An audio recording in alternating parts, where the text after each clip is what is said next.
Welcome to Autism Tips and Tools, where we highlight the best practical guidance from previous episodes of Autism Knows No Borders. Whether you're a self-advocate, a family member, or a service provider, there's something here for you. I'm Rachel Harmon, a professional in the field of autism services, outreach, and advocacy, and the following clip is from my conversation with Dina Farmer. Dina is a Certified Autism-Travel Professional, the founder of Lily and Magnolia Travel, and the mother of an autistic boy. Her goal is to help parents plan autism-friendly family vacations while avoiding stress and overwhelm. Here's Dina talking about how you can make autism-friendly accommodations while traveling and help your kids feel more included in the planning process.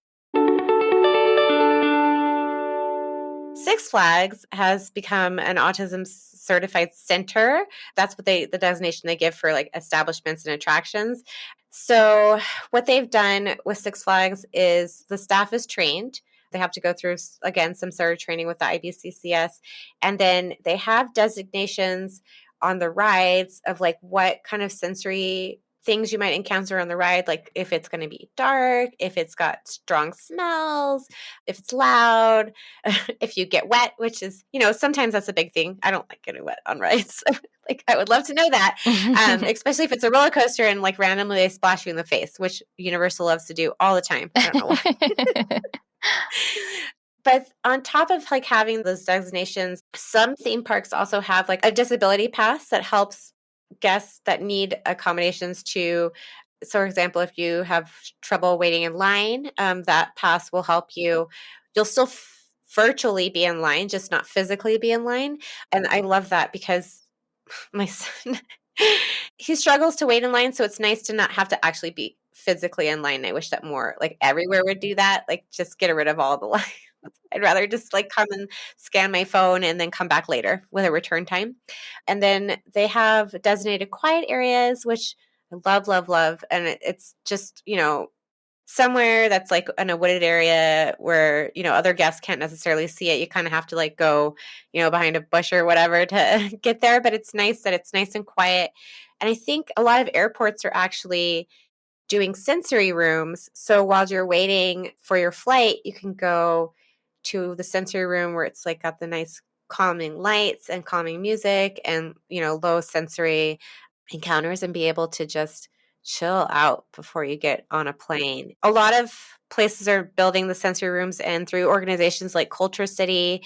I know like our library here works with them and it's amazing how they have like sensory areas for the kids there and like really like super quiet because the library is not always quiet. Like, having like a very, very quiet area within the library, which is nice. So it's just like a lot of options and like how the organization or the attraction chooses to be more inclusive. But I think the biggest things is like the sensory markers, having quiet spaces, and like accommodations with a disability pass to be able to like make it easier to navigate those attractions or theme parks, which is like so great. Yeah. So if people are interested, they can go to the IBCCES website and look up like a registry of different autism certified centers.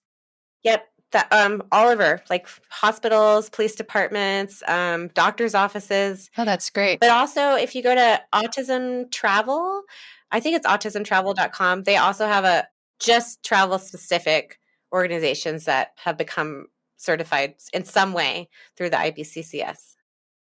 What advice would you give to parents who are maybe in the planning process of their trip and wanting to make their kids feel more comfortable? I love this question. And it's another conversation that I have with clients when we are working in the planning phase together, and that is to include your child in the planning process. So, for example, my son plans like 90% of our trips. And when I say that, I'm saying it very loosely in that I present him options of things that I feel comfortable or that are within my budget to do. So, we're really big Harry Potter fans. So, of course, we want to go to Universal, right? And I would present to him like, hey, I know you don't like roller coasters, but here are the options for the rides at Harry Potter. Which one is your must do? And we'll only do one. and then he chooses which ones that he wants to do. And or like I'm planning a trip to New York City with him, and like here's the things that we can do in New York. I give him like 3 options. He chooses them, and then we start building our itinerary based off of like what he's chosen, so that not only does it negate some of the anxiety with the planning process and leaving home and stuff like that, but it also makes him feel invested in the trip because his opinion in turn matters about what we were doing when we were going on vacation. It's not just mom planning it. It's him saying, oh, but this is actually my trip too. Like not whatever mom wants to do. Mm-hmm. And I love that he feels, I mean, I hope that he feels that way, that he is given the opportunity to choose instead of, yeah. Yeah. Having that sense of autonomy is just so important for these kids. I feel the same way. I'm just giving that opportunity. So I think that's the biggest thing is just involving them in the planning process and allowing them to feel invested in the entire thing. And then another thing that I do for clients is POV videos. And especially if you're not planning a trip with me, I think this goes like for anybody, but being able to present like what does the hotel or what does your room possibly look like? So finding POVs on YouTube or other video streaming websites, finding what does Hagrid's magical motorbike adventure look like? Like, I don't know. Okay, well, let's go to the internet and find out what to expect when we're on the ride so it's not so scary when we go and get on the ride. Or like one of my favorite beaches in Hawaii is the Ko'olina Lagoons. Like, what do the lagoons look like?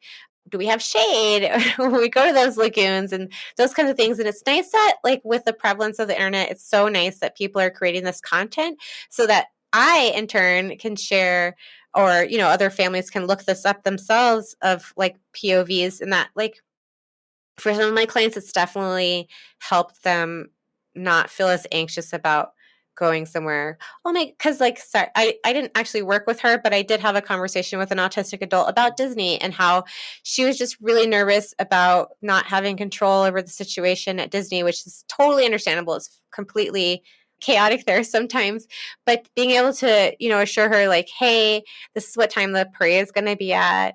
This is what the view looks like from XYZ restaurant. If you go here, you'll have a quiet view of the parade. You're not going to be around a bunch of people. And just being able to like have a candid conversation with your child or maybe your friends about what it's going to look like when you're traveling instead of like, surprise, we're going to Disney World. Right, yeah. That's never going to work. Thanks for tuning in to Autism Knows No Borders. Would you like to hear ideas of budget-friendly travel for families with autistic loved ones? Follow the link in the show notes for the full conversation with Dina, and be sure to subscribe for more stories from people connected to autism, inspiring change and building community. Let's work together to transform how the world relates to autism. Thanks for listening. Take care.